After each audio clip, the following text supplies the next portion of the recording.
The wedding dress hung like a ghost in the corner of Adelaide Rutherford's cramped hotel room, its white satin gleaming in the late afternoon sun that streamed through the dusty window, overlooking the main street of Prescott, Arizona Territory. Adelaide stared at it with hollow eyes, her hands trembling as she clutched the telegram that had arrived 3 hours earlier, the paper now crumpled and damp from her tears. The words blurred together, but she had memorized them anyway. Your father passed. Stop heart gave out. Stop funeral. Held yesterday. Stop debts considerable. Stop come home. Immediately stop mother. It was September of 1883, and Adelaide had come west 6 weeks ago to marry a man she barely knew, a mining superintendent named Harold Winters, who had courted her through letters for 8 months. Her family in Philadelphia had been desperate, drowning in her father's gambling debts, and Harold had seemed like salvation itself, promising a comfortable life in the territories. But now her father was dead, buried in the ground while she had been traveling across the continent, and her mother was alone with creditors circling like vultures. The wedding was scheduled for tomorrow morning at 10 o'clock, but Adelaide could barely breathe when she thought about standing at that altar, making vows when her heart was splintered into 1,000 pieces. A knock at the door made her jump. Adelaide, may I come in? Harold's voice was pleasant enough, but there was an edge to it that had been growing sharper over the past few days as wedding preparations intensified. She quickly dabbed at her eyes with her handkerchief and smoothed her dark blue traveling dress. Yes, of course. Harold entered, his tall frame filling the doorway. He was a handsome man by most standards, with sandy hair and sharp features, but his eyes were cold, calculating. He had been charming in his letters, but in person, Adelaide had discovered a man who spoke mostly of profit margins and ore yields, who grew impatient when she wanted to discuss books or music. I heard you received a telegram, he said, closing the door behind him. My father passed away, Adelaide said quietly, her voice catching. I only just learned of it. The funeral has already happened. I was not there. Harold's expression shifted, not to sympathy but to something that looked like annoyance. I see, that is unfortunate timing. Unfortunate timing. Adelaide repeated, shocked. My father is dead.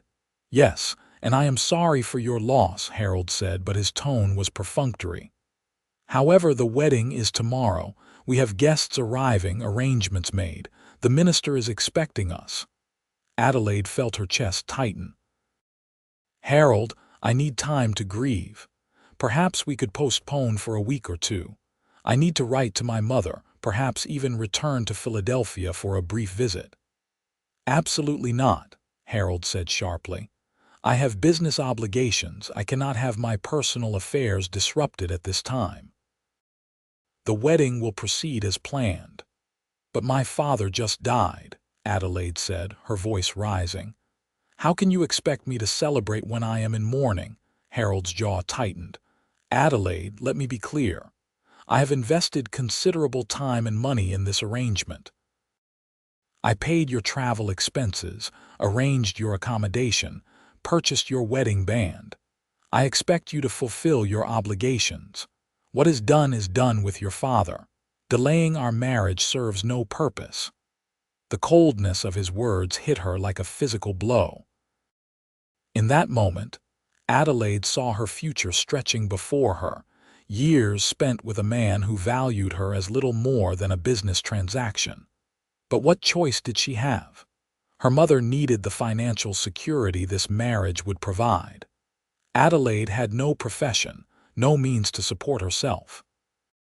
She was educated but untrained for any respectable work that would earn enough to help her family.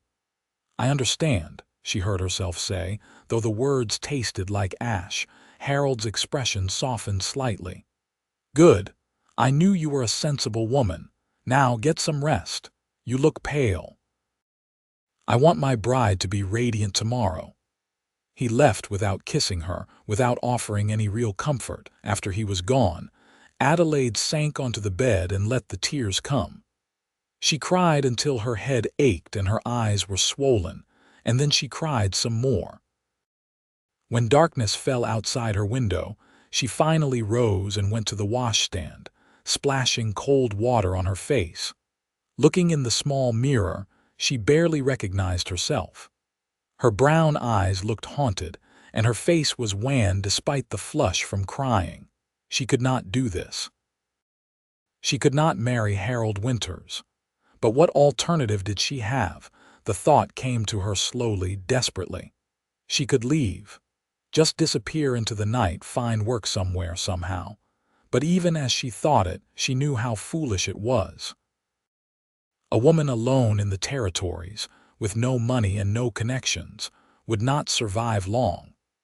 The world was not kind to women without protection. Adelaide spent a sleepless night tossing in her bed, and when dawn broke, she still had not reached any conclusion except that she felt utterly trapped. She dressed mechanically, choosing a simple gray dress rather than donning the wedding gown. She could not bear to put it on, not yet. Maybe not ever. At 7 in the morning, there was another knock. This time it was the hotel proprietor, Mrs. Chen, a Chinese woman who had been kind to Adelaide since her arrival. "Miss Rutherford, there is a gentleman downstairs asking to speak with you, says it is urgent business regarding your wedding." Adelaide's heart sank. Probably another of Harold's associates wanting to confirm some detail. "I will be down shortly."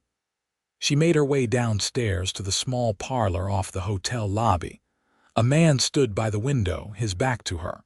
He was tall, broad-shouldered, wearing typical rancher's clothing, denim trousers, a simple cotton shirt, and worn leather boots.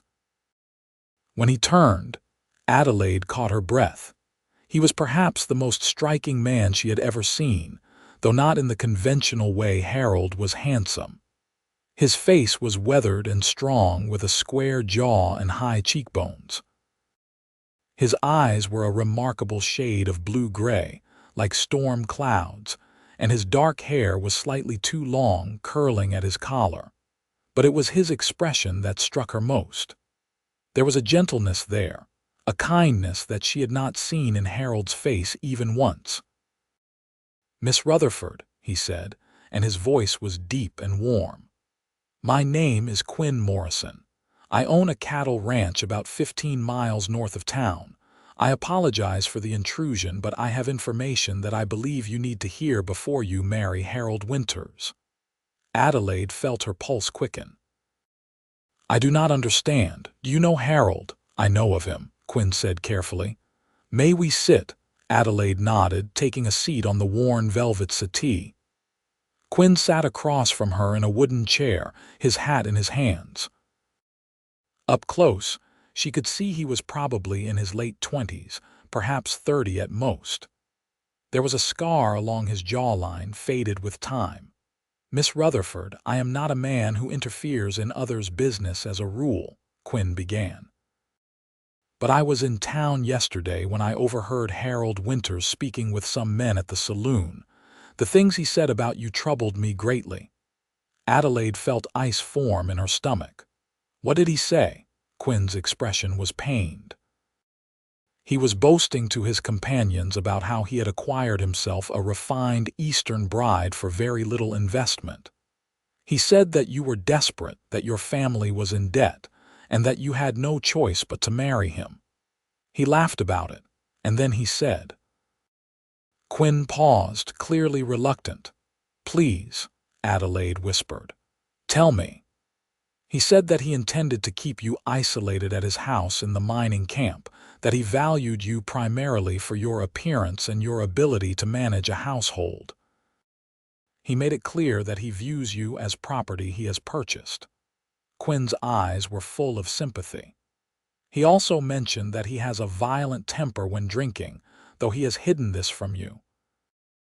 One of the other men warned him about treating a wife poorly, and Winters said you would learn to obey him or face the consequences."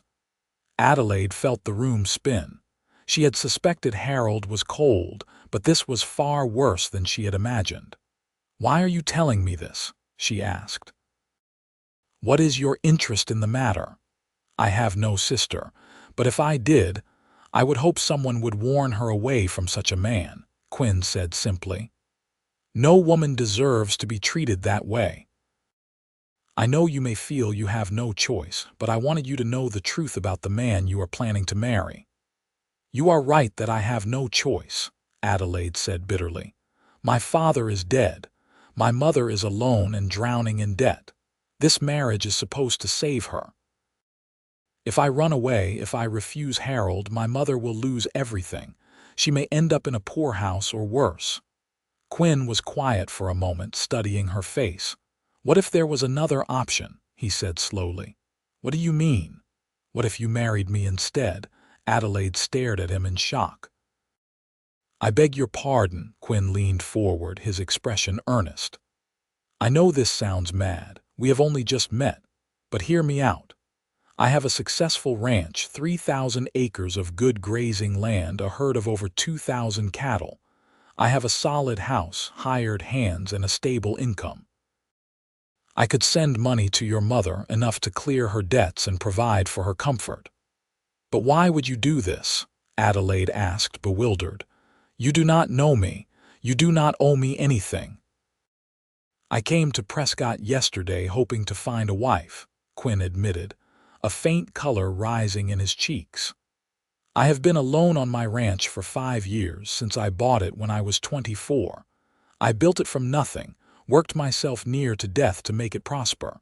But it is lonely. I want a family. I want children someday. I want someone to share my life with." He met her eyes. "When I heard Winters talking about you yesterday, describing you, I went to the hotel to see if I could catch a glimpse of you. I saw you sitting in the dining room reading a book. You looked sad but also strong. And I thought, here is a woman who deserves better than Harold Winters. You are proposing marriage based on seeing me read a book," Adelaide said, and despite everything she felt a hysterical laugh bubble up. A small smile touched Quinn's lips.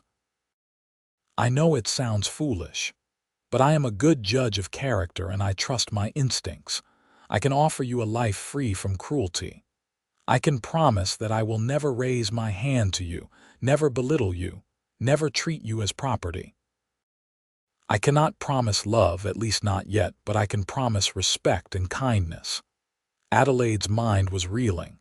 This was insane, but was it any more insane than marrying Harold, knowing what she now knew? "I do not know you," she said. "You could be lying about everything."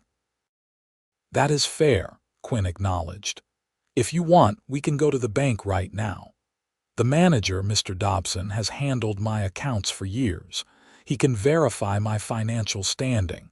We can also visit the sheriff. I have lived in this area for years and people know my character. You can ask anyone about me." "Harold will be furious," Adelaide said, though even as she said it, she realized she did not care about Harold's fury. She cared about the fact that he might make trouble, might somehow prevent her from leaving or claim she had breached some contract. "Let him be furious," Quinn said firmly. "You have made no legal commitment to him yet. You are free to marry whom you choose. My things are at the hotel, my dress, my belongings. We can retrieve them. If you decide to marry me, we can do it today. The same minister who was meant to perform your wedding to Winters can perform ours instead."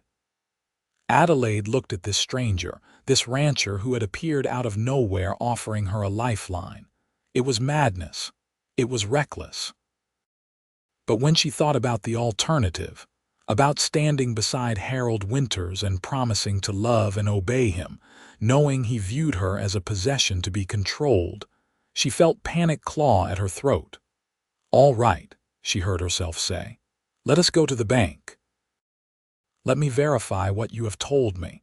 If it is true, if you are who you say you are, then yes, I will marry you today." The relief that washed over Quinn's face was genuine, she could see that. "You will not regret this," he said. I swear to you, Adelaide, I will do everything in my power to make you happy. They went to the bank first, and Mr. Dobson, a portly man with mutton-chop whiskers, confirmed that Quinn Morrison was indeed one of his most reliable clients, with substantial holdings and an excellent reputation. From there, they went to the sheriff's office, where Sheriff Garrett, a grizzled man in his 50s, greeted Quinn warmly and vouched for his character without hesitation. Quinn Morrison is one of the finest men in this territory, the sheriff told Adelaide. Honest, hardworking, fair to his employees. If he has made you an offer of marriage you would do well to accept, you will not find better. By noon, Adelaide had made her decision. They returned to the hotel, where Adelaide packed her belongings with shaking hands. Mrs. Chen helped her, asking no questions but offering quiet support. When Harold arrived at 1 o'clock to check on wedding preparations, he found Adelaide gone and a brief note explaining that she would not be marrying him. The wedding took place at 2 o'clock in the afternoon at the small church on the edge of Prescott. The minister, Reverend Phillips, was surprised but willing to perform the ceremony. There were no guests except Mrs. Chen, who served as witness, and one of Quinn's ranch hands, a young man named Tom who happened to be in town buying supplies. Adelaide stood beside Quinn in her gray dress, since she refused to wear the white gown Harold had purchased, and repeated the vows in a voice that shook slightly. When Quinn slipped a simple gold band onto her finger, one he said had belonged to his mother, she felt tears prick her eyes. This was real. She had just married a complete stranger. Quinn must have sensed her fear, because when the minister pronounced them husband and wife and said Quinn could kiss his bride, he simply took her hand and pressed a gentle kiss to her knuckles instead. "Thank you for trusting me," he whispered.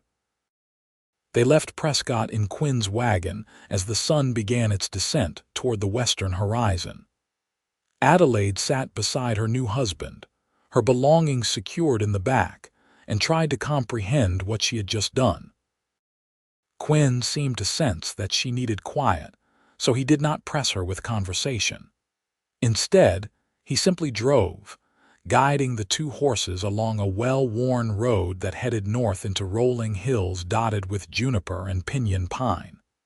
The landscape was so different from Philadelphia. Adelaide had thought Prescott was rustic, but out here, there was nothing but open land, sky that seemed to stretch forever, and the occasional distant butte rising against the horizon. It was beautiful in a stark, lonely way. "Are you all right?" Quinn finally asked as they crested a hill and began descending into a wide valley. "I do not know," Adelaide admitted. "I feel as though I am in a dream. This morning I was preparing to marry one man and now I am wed to another, a man whose middle name I do not even know." "Thomas," Quinn said. "Quinn Thomas Morrison. I was named for my father and grandfather." "Adelaide Marie Rutherford," she replied, then corrected herself. "Adelaide Marie Morrison, I suppose. It suits you," Quinn said gently. "Adelaide, it is a beautiful name." They fell silent again. Adelaide studied him from the corner of her eye. He had strong hands, she noticed, weathered and calloused from work. He handled the reins with easy competence, and his posture was relaxed but alert. There was something fundamentally capable about him, as though he was a man who could handle whatever challenges arose. "May I ask you something?" Adelaide said after a while. "Anything. Why were you really in Prescott looking for a wife? A man like you with property and means, surely you could court a local woman. Why seek a stranger?" Quinn was quiet for a moment, his eyes on the road ahead. "The truth is, I am not good at courting," he said finally. "I am awkward around women I find attractive. I say the wrong things, or I say nothing at all. I have tried over the years, but it never seems to work. I thought perhaps finding a bride who was seeking practical arrangement rather than romance might be easier. less chance of disappointing someone. His honesty disarmed her. "You do not seem awkward to me." "That is because this is a practical arrangement," Quinn said, glancing at her with a slight smile. "I am not trying to impress you with charm I do not possess. I am just being myself." "I think I prefer that," Adelaide said quietly. "I've had enough of charm and pretty words. Harold was charming in his letters. It meant nothing." "I am sorry you were deceived by him," Quinn said, "but I am grateful you chose to take a chance on me instead." As the sun set, painting the sky in shades of orange and purple, they arrived at Quinn's ranch. Adelaide's first glimpse of her new home took her breath away. The house was larger than she expected, a solid two-story structure built of adobe and wood with a wide porch wrapping around the front and side. There were outbuildings, a large barn, corrals with horses, and in the distance, she could see cattle grazing on the hillsides. "This is yours?" she asked in wonder. "Ours now," Quinn corrected gently. He pulled the wagon to a stop in front of the house and set the brake. "Let me give you a tour before it gets too dark." He helped her down from the wagon, his hands strong and steady on her waist, and led her up the porch steps. The front door opened into a large main room with a stone fireplace, comfortable furniture, and windows that looked out over the valley. There was a kitchen with a cast iron stove and a good-sized table, a pantry stocked with supplies, and a small study lined with bookshelves. "You read," Adelaide said with surprise, noting the volumes on the shelves. "When I have time," Quinn said, "which is not often, I confess, but I enjoy it." Upstairs there were 4 bedrooms. Quinn showed her to the largest one, which had a big bed covered in a colorful quilt, a wardrobe, a washstand, and more windows overlooking the ranch. "This is the master bedroom," he said. "I thought you should have it." "Where will you sleep?" Adelaide asked, her heart beginning to pound.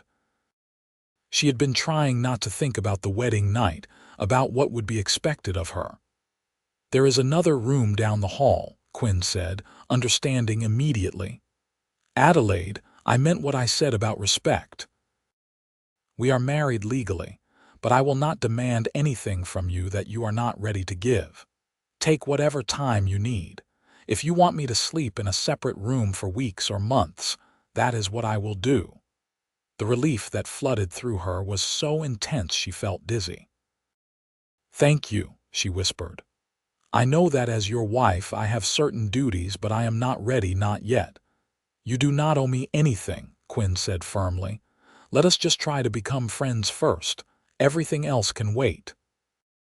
That night, after a simple supper of bread, cheese, and preserved vegetables, Adelaide lay in the big bed alone and stared at the ceiling. Through the window, she could see stars, more stars than she had ever seen in Philadelphia, scattered across the sky like diamonds on black velvet. Somewhere down the hall, Quinn was sleeping in a different room, giving her space and time. She had married a stranger today. But perhaps, she thought as exhaustion finally claimed her, she had also saved herself. The next days passed in a blur of adjustment. Adelaide woke each morning to the sound of roosters crowing and the distant lowing of cattle. Quinn was always up before dawn, out working on the ranch with his hired hands. There were 5 men who worked the property, all living in a bunkhouse near the barn. They were polite to Adelaide, tipping their hats and calling her Mrs. Morrison, but they kept their distance, unsure what to make of the boss's sudden bride. Adelaide threw herself into managing the house. It had been kept clean but Spartanly, the domain of a bachelor who cared little for decoration or comfort beyond the basics. She scrubbed floors, washed windows, and organized the kitchen. She also explored the pantry and root cellar, taking stock of supplies. Quinn had been living mostly on simple fare, beans and bacon and biscuits, with little variety. That first week, she made a proper pot roast with vegetables, and when Quinn and the hands came in for supper, the appreciation on their faces was comical. "Madam, this is the finest meal I have had in years," said Tom, the young ranch hand who had witnessed their wedding. "My mother taught me to cook," Adelaide said, pleased. "I am happy to put those skills to use." Quinn caught her eye across the table and smiled, a real smile that reached his eyes and made him look younger. "We are lucky to have you." In the evenings, after the work was done, Quinn would often sit on the porch with Adelaide, watching the sun set. They talked during these times, sharing pieces of their lives. Quinn told her about growing up in Texas, about losing his parents to cholera when he was 19, about working as a cowboy for years to save enough money to buy land of his own. Adelaide told him about Philadelphia, about her father who had been a kind man but weak, unable to resist the lure of card games and horse racing. About her mother, a former beauty who had married for love and lived to regret it when poverty came knocking. About her own education at a young ladies' academy, where she had learned literature and music and watercolors but nothing that would help her earn a living. "You miss the city?" Quinn asked one evening. "I miss my mother," Adelaide said honestly. "But the city itself? No. It was crowded and dirty and there was never enough air to breathe. Here, I feel like I can finally take a full breath." "I am glad," Quinn said quietly. "I worried you would hate it here, that you would find it too isolated." "It is isolated," Adelaide agreed, "but not in a bad way. It is peaceful." 2 weeks after their wedding, Adelaide received a letter from her mother. Quinn had already sent money to Philadelphia, a generous sum that would pay off the debts and provide for her mother's living expenses for at least a year. Her mother's letter was tearful and grateful, expressing shock at Adelaide's sudden marriage but relief at the financial salvation it represented. Reading the letter, Adelaide felt some of the weight lift from her shoulders. Her mother was safe. That had been the whole point of marrying, and she had accomplished it, even if not in the way she had originally planned. As the days turned into weeks, Adelaide found herself watching Quinn more and more. He was a good man, she could see that. He was patient with his animals, fair with his employees, and unfailingly kind to her. He never pushed her, never demanded anything, but she could sometimes catch him looking at her with an expression that made her heart flutter. It was not the cold, possessive look Harold had given her. It was something warmer, more uncertain, like he was afraid to hope. One morning in late October, nearly 6 weeks after their wedding, Adelaide woke to find frost on the windows and a chill in the air. She dressed warmly in a wool dress and thick shawl and went downstairs to start breakfast. Quinn was already at the stove attempting to make coffee. "You do not have to do that," Adelaide said, surprised. "I can make breakfast." "You were sleeping, and I thought I would let you rest," Quinn said, looking embarrassed. "But I confess I am hopeless at anything more complicated than boiling water." Adelaide laughed, and it felt good. She realized she had been laughing more lately, that the tight knot of anxiety that had lived in her chest for months was gradually loosening. "Here, let me help." They worked side by side in the kitchen, and Adelaide was acutely aware of his presence, the warmth radiating from his body, the brush of his arm against hers as they moved around the small space. When she reached for the salt and he reached for it at the same time, their hands touched, and Adelaide felt a shock run through her. Quinn pulled back immediately. "Sorry." "It is all right," Adelaide said, and found that she meant it. His touch had not frightened her. If anything, she had wanted him to keep holding her hand. That afternoon, Quinn asked if she wanted to ride out with him to check on some cattle in the far pasture. "You have been cooped up in the house," he said. "I thought you might enjoy seeing more of the ranch." Adelaide had not ridden a horse since she was a girl, but she agreed. Quinn saddled a gentle mare for her and patiently helped her mount. They rode out across the rangeland, and Adelaide was struck again by the wild beauty of the landscape. The autumn air was crisp and clean, scented with sagebrush and pine, and the sky was a brilliant, cloudless blue. They reached a mesa that overlooked the valley, and Quinn helped her dismount. Standing at the edge, Adelaide could see for miles in every direction. The cattle were distant dots on the hillside, and the ranch house looked small and cozy from this height. "This is my favorite spot on the property," Quinn said, standing beside her. "I come here when I need to think." "I can see why," Adelaide said. "It is magnificent." They stood in silence for a while, and then Quinn said, "Adelaide, I want to ask you something, but I do not want to make you uncomfortable." Her heart began to beat faster. "What is it? Are you happy here?" he asked, turning to look at her. "I know this is not the life you imagined for yourself. I know you married me out of desperation, not choice. But are you content? Or are you miserable and just too polite to say so?" Adelaide thought about the question carefully. "I am not miserable," she said slowly. "When I first came west, I thought my life was ending. I was marrying a man I did not love, leaving everything familiar behind. But then everything changed, and I married you instead, and it has been different than I expected." "Different how?" "Better," Adelaide said honestly, meeting his eyes. "You are a good man, Quinn Morrison. You have been patient and kind, and you have asked nothing of me except that I share your table and your home. I am grateful for that, more than grateful." She paused, gathering courage. "And I find that I am beginning to care for you. Not just as a friend, but as something more." Quinn's expression transformed, hope lighting his features like sunrise. "Truly, truly," Adelaide confirmed. "I know we married for practical reasons, but I think perhaps we could build something real if you wanted to, if you felt the same."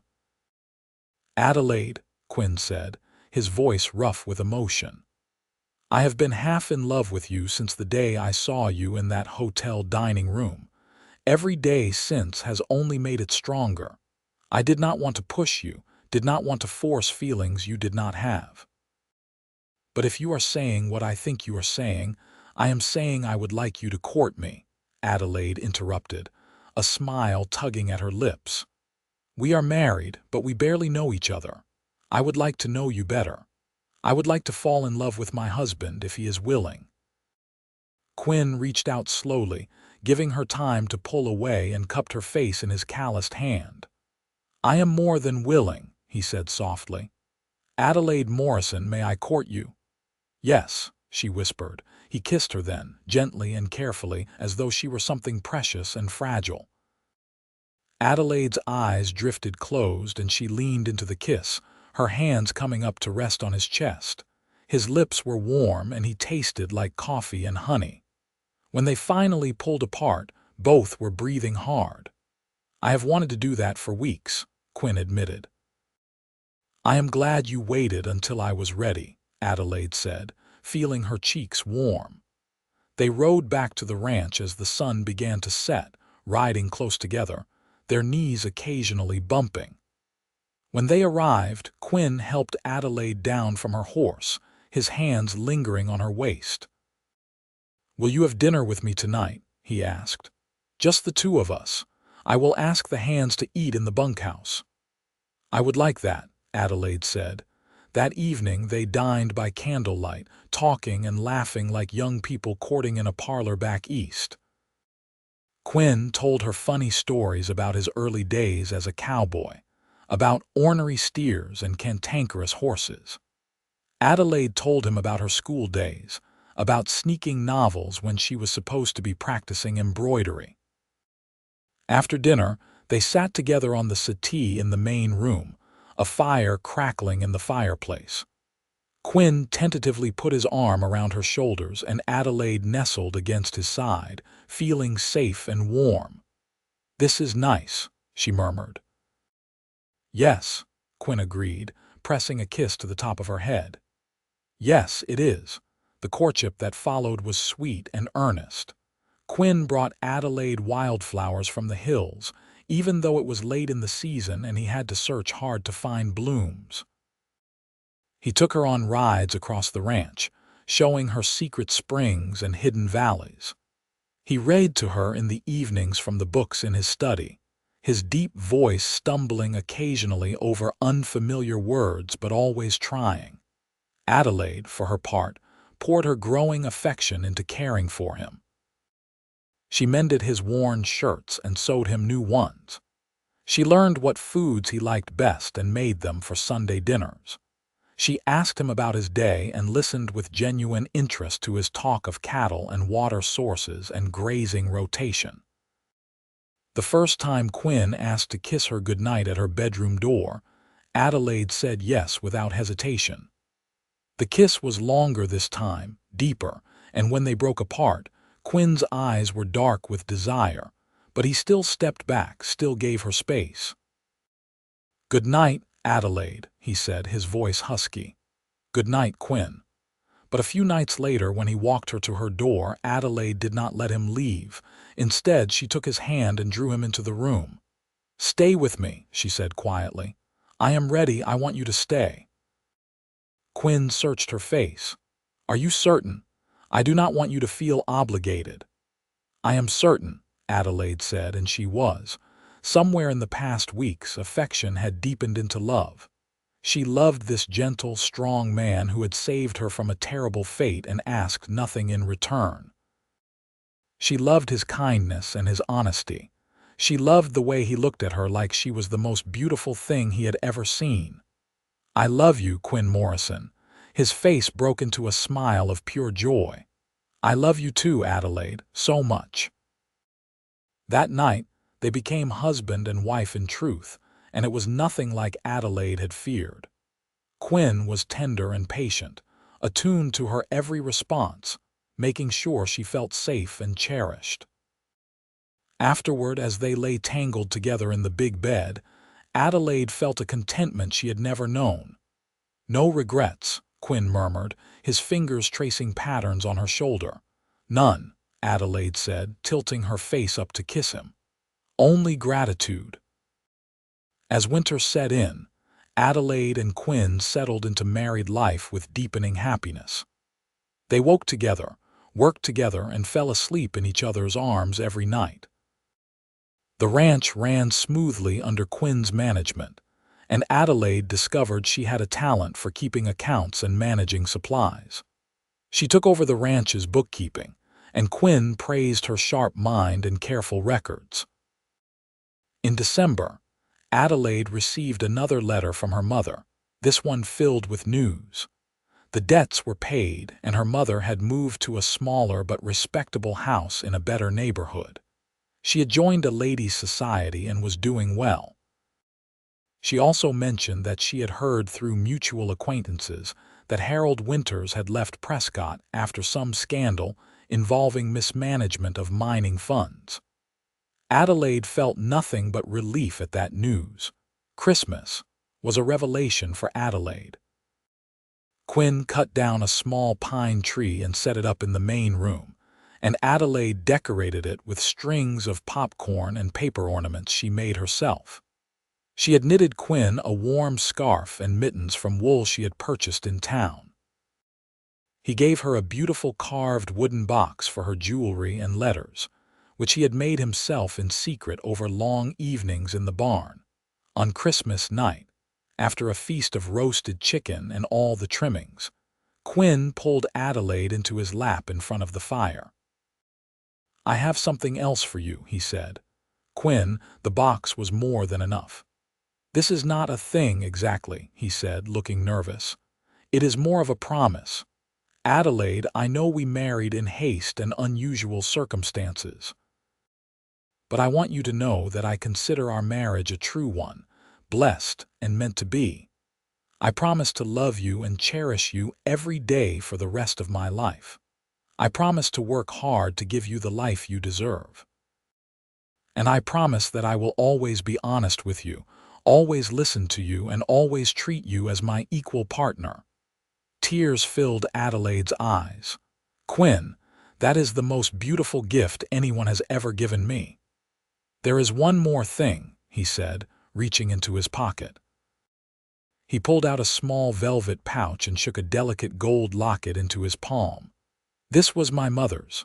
I want you to have it. Adelaide opened the locket and saw a tiny photograph of a woman who looked like Quinn, with the same strong features and kind eyes.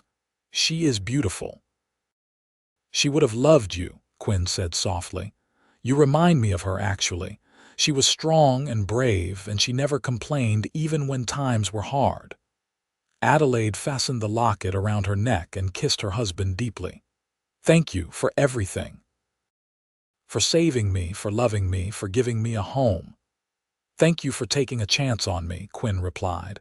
You saved me too, you know. This house was empty before you came. Now it is a home. Winter gave way to spring, and the ranch came alive with new growth. Calves were born, and Adelaide delighted in watching them frolic in the pastures. She planted a garden near the house, growing vegetables and herbs, and Quinn built her a small greenhouse so she could start seedlings early. In May, Adelaide began to suspect she might be with child. She waited a few more weeks to be certain before telling Quinn, and when she finally did, his reaction was everything she could have hoped for. He swept her up in his arms, spinning her around, laughing and crying at the same time. We are going to have a baby, he kept saying. A baby. Yes, Adelaide confirmed, laughing at his joy. Sometime in late November or early December, the doctor thinks. Quinn immediately became protective, insisting Adelaide rest more and lift nothing heavy. She tolerated his fussing with good humor because she could see how happy he was. He talked to her belly every night, telling their unborn child about the ranch and the animals, and how loved they were going to be. As summer blazed across Arizona territory, Adelaide's belly swelled. She sewed tiny garments and knitted soft blankets, preparing the smallest bedroom as a nursery. Quinn carved a beautiful cradle from oak, sanding it smooth and lining it with sheepskin. In the evenings, they sat on the porch together. Adelaide in the rocking chair Quinn had brought down from the attic, his hand resting on her belly, feeling the baby kick. Strong, he would say proudly. Just like his mother, or her mother, Adelaide would correct with a smile. I will be happy with either, Quinn said, as long as you are both healthy. But as her due date approached, Adelaide began to feel afraid. Childbirth was dangerous, she knew that. Women died, babies died. What if something went wrong? What if she was not strong enough? One night in late November, with the baby due any day, Adelaide woke from a nightmare, gasping.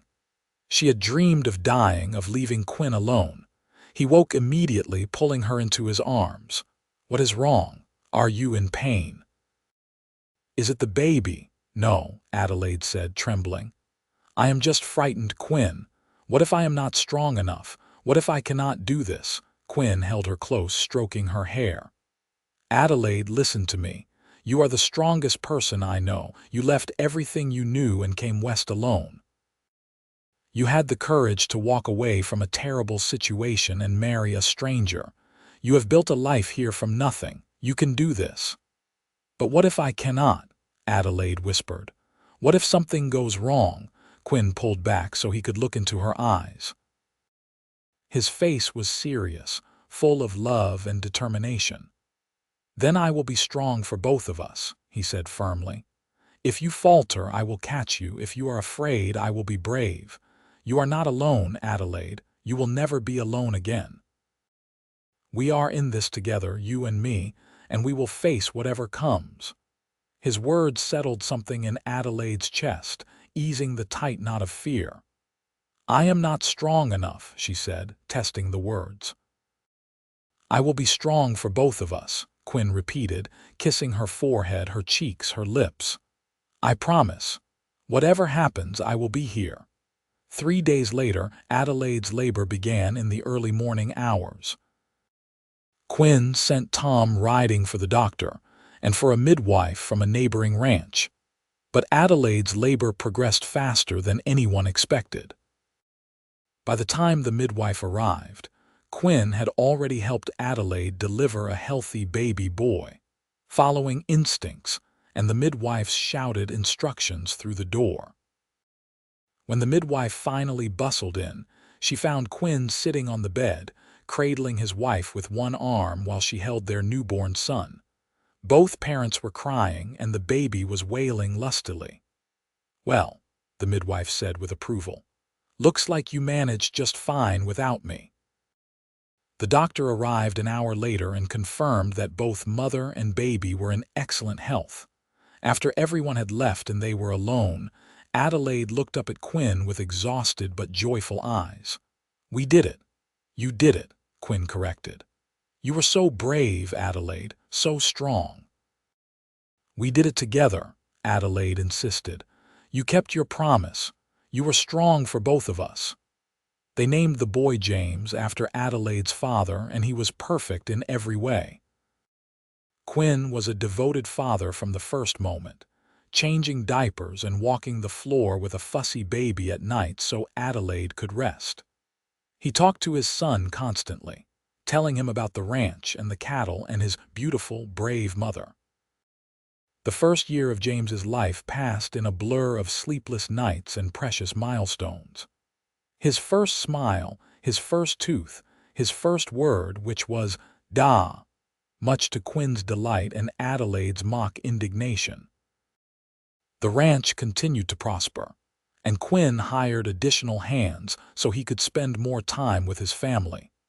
On their second wedding anniversary, Quinn and Adelaide had a real celebration, with the neighboring ranchers and their families invited for a party.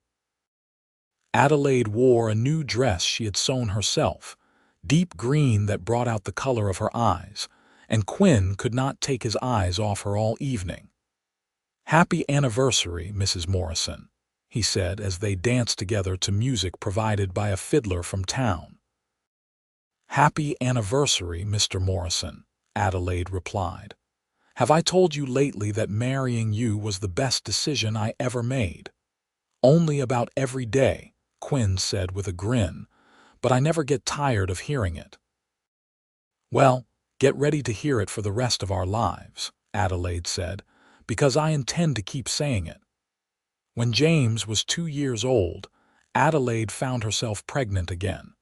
This time she was less afraid, confident in her body's ability and in Quinn's unwavering support. Their second child, a daughter they named Caroline Marie, was born in the spring of 1887, with slightly less drama than her brother's arrival. Adelaide's mother came west for the birth and stayed for 2 months, falling in love with her grandchildren and with the ranch. "You have made a good life here," her mother told Adelaide one afternoon as they watched Quinn playing with the children in the yard. "Better than I ever could have given you back east. I am so proud of you." Over the years, Adelaide and Quinn's family grew. A third child arrived, another boy they named Henry, and then 2 years later, twin girls, Elizabeth and Emma. The ranch house rang with laughter and the sounds of children playing, and Quinn built additions to accommodate the growing family.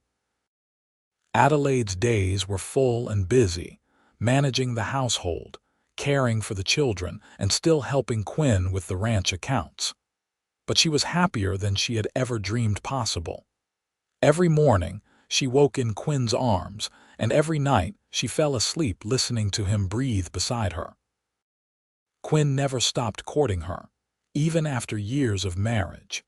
He brought her wildflowers in spring, carved her little gifts in winter, and made sure to tell her he loved her every single day. On their 10th anniversary, he took her back to the mesa where she had first told him she was beginning to care for him. "You remember this place?" he asked. "Of course," Adelaide said. "This is where everything changed." "I wanted to bring you back here to tell you something," Quinn said, taking her hands. "Adelaide, these past 10 years have been the happiest of my life. You have given me everything I ever wanted and so much more. You have made me a better man, a better rancher, a better father. I love you more now than I did the day we married, and I will love you more tomorrow than I do today. Thank you for choosing me, for staying with me, for building this life with me." Adelaide was crying now, happy tears streaming down her face. "Thank you for saving me," she said. "Thank you for being strong when I was weak, for being patient when I was afraid, for loving me even when I did not know how to love you back.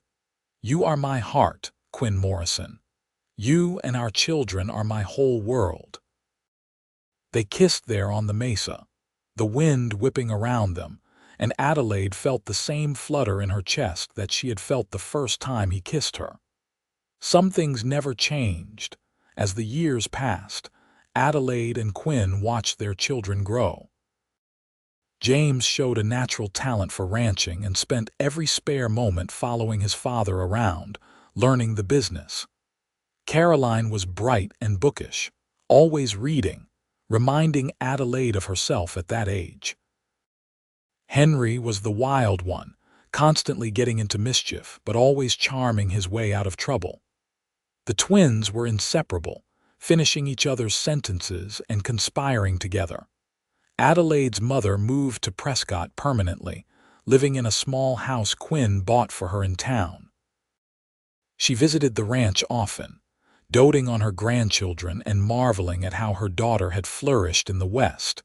When Adelaide was 35, she had one final child, a surprise baby who arrived when Emma and Elizabeth were already 8 years old. They named him Thomas, after Quinn's father, and he was the apple of everyone's eye, spoiled by parents and older siblings alike. The ranch continued to grow and prosper under Quinn's careful management.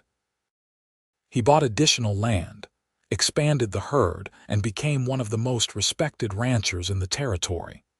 But he never let success change him.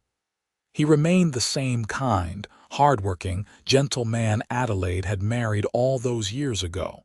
As they grew older together, their love only deepened. They developed the comfortable intimacy of couples who had weathered life's storms side by side, who knew each other's thoughts and moods, who could communicate with a glance across a crowded room. On their 25th anniversary, their children threw them a grand celebration at the ranch.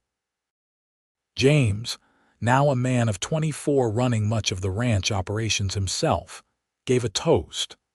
"To my parents," he said, raising his glass, "who taught us what true love looks like, who showed us that marriage is not just about the good times but about standing together through everything, who proved that sometimes the best things in life come from the bravest choices."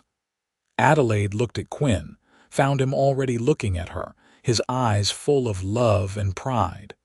25 years, she thought. 25 years since that desperate morning when she had been preparing to marry the wrong man. 25 years since a stranger had walked into her life and offered her salvation. "What are you thinking?"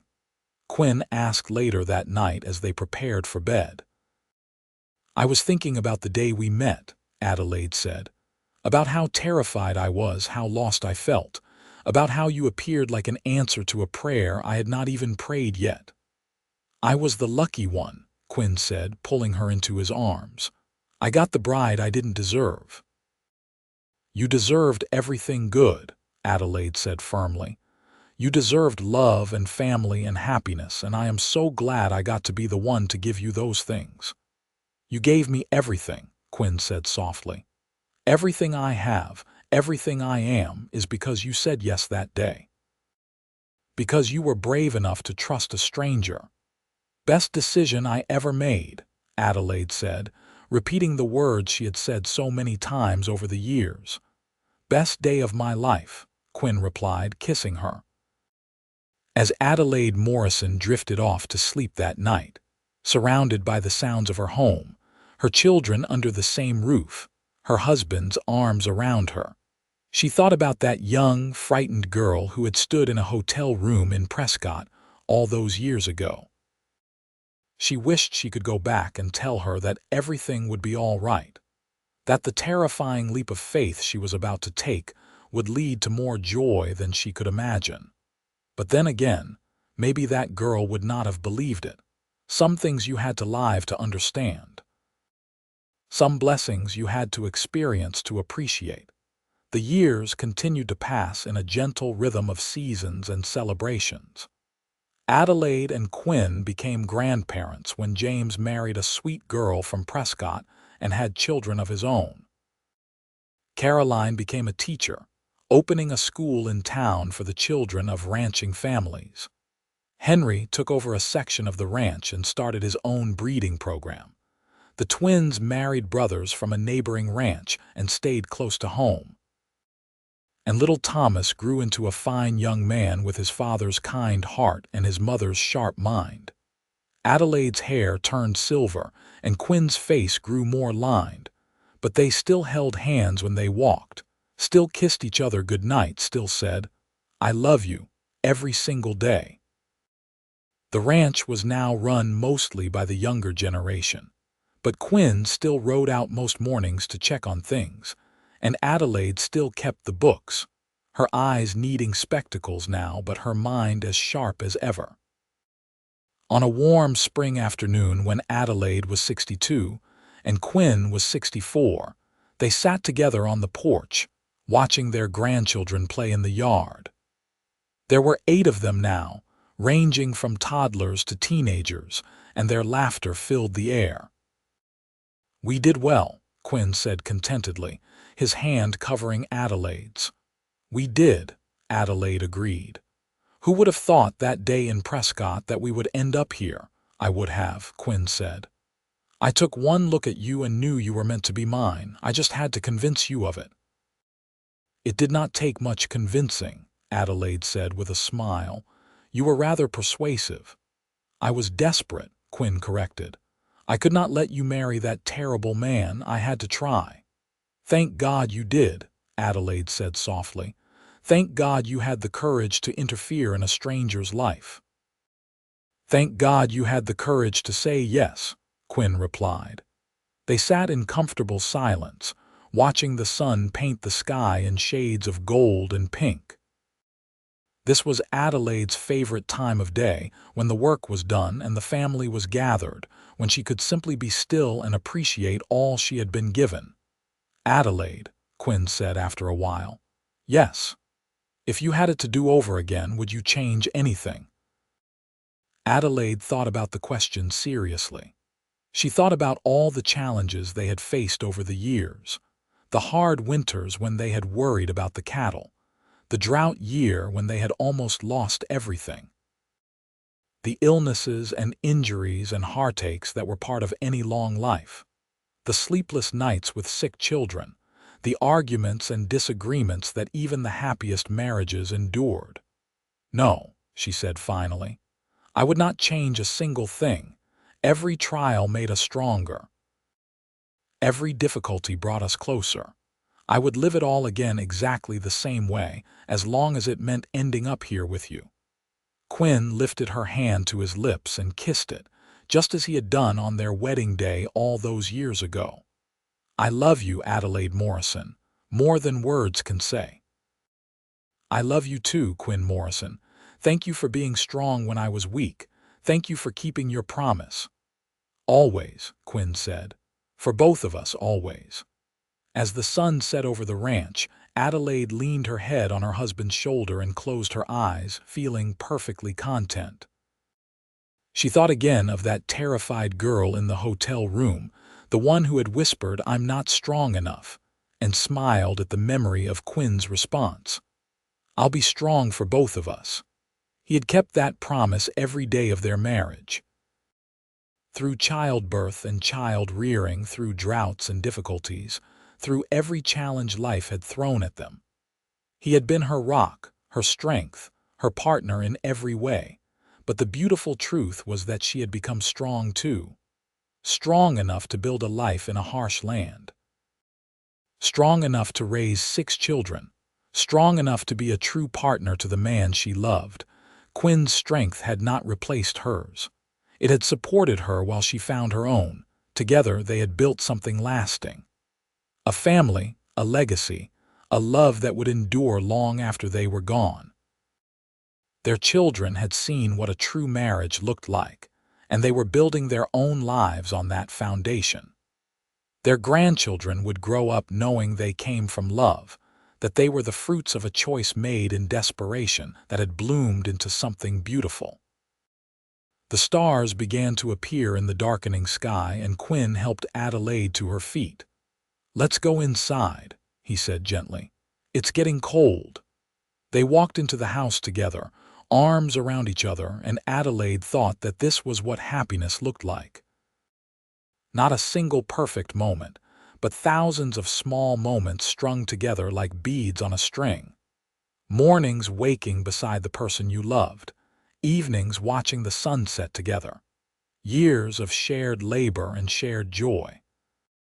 That night, as they prepared for bed, Adelaide caught sight of herself in the mirror and paused. She was old now, her face lined, her figure softened by age and childbearing.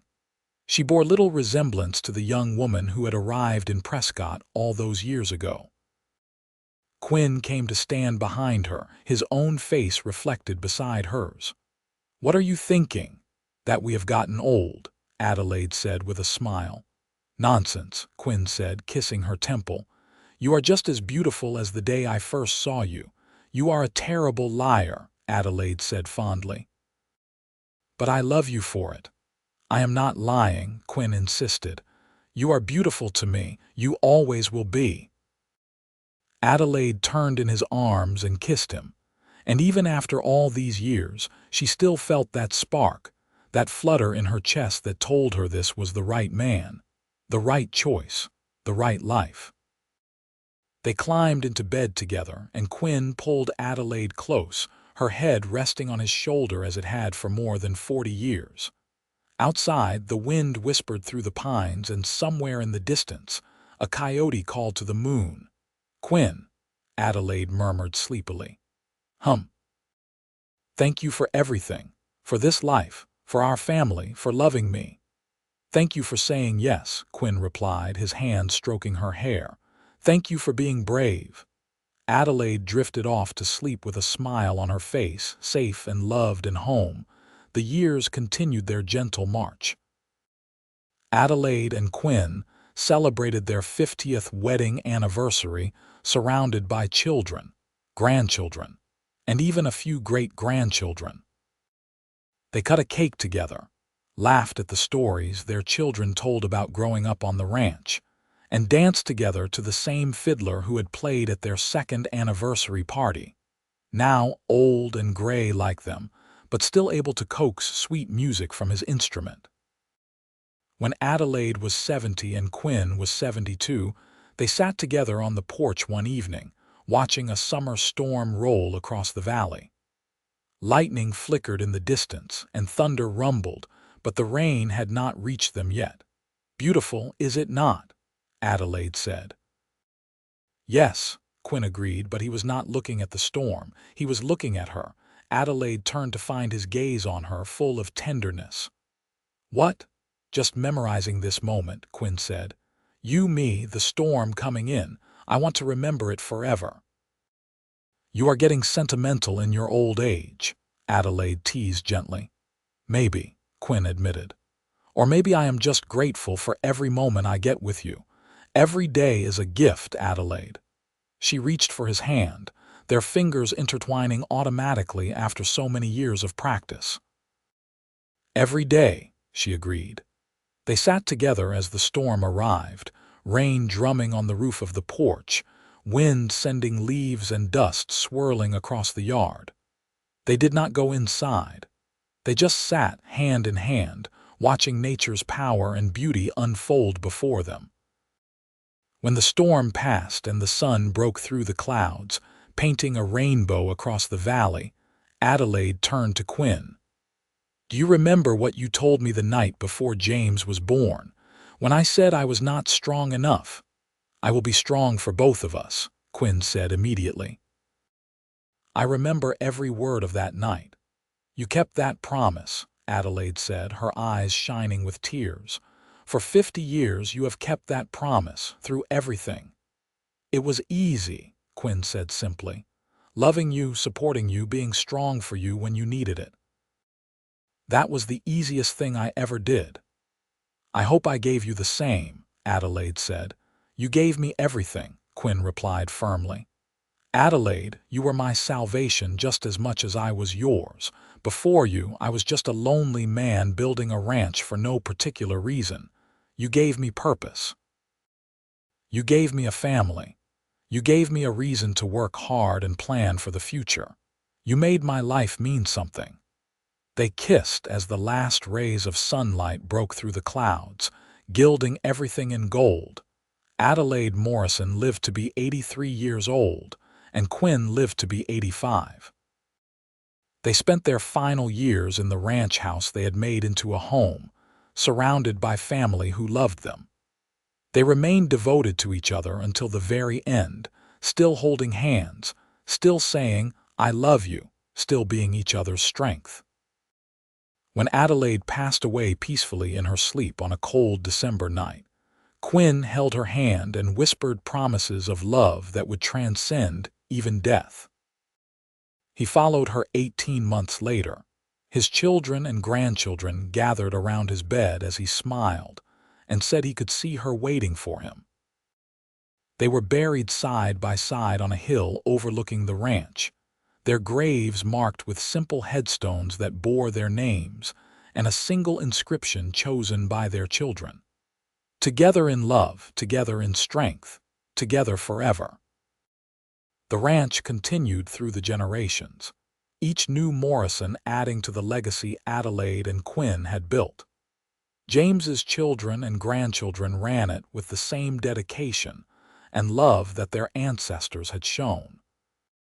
The house was preserved and added to, becoming a sprawling family compound where Morrisons gathered for holidays and celebrations. And on quiet evenings, when the sun set over the Arizona hills and painted the sky in shades of gold and purple, family members would sometimes sit on the old porch and tell the story of how it all began. The story of a desperate bride and a kind rancher. The story of a woman who whispered, "I am not strong enough," and a man who replied, "I will be strong for both of us." It became a family legend, a reminder that love could grow from the most unlikely beginnings. That courage sometimes meant taking a leap of faith with a stranger. That the best decisions were often the scariest ones. That strength could be found in partnership, in two people supporting each other through all of life's trials. Great-great-grandchildren who never met Adelaide and Quinn still knew their story by heart. They knew about the woman who had come west to marry the wrong man and ended up finding the right one. They knew about the rancher who had dared to interrupt a stranger's wedding plans because he could not bear to see a woman trapped in misery.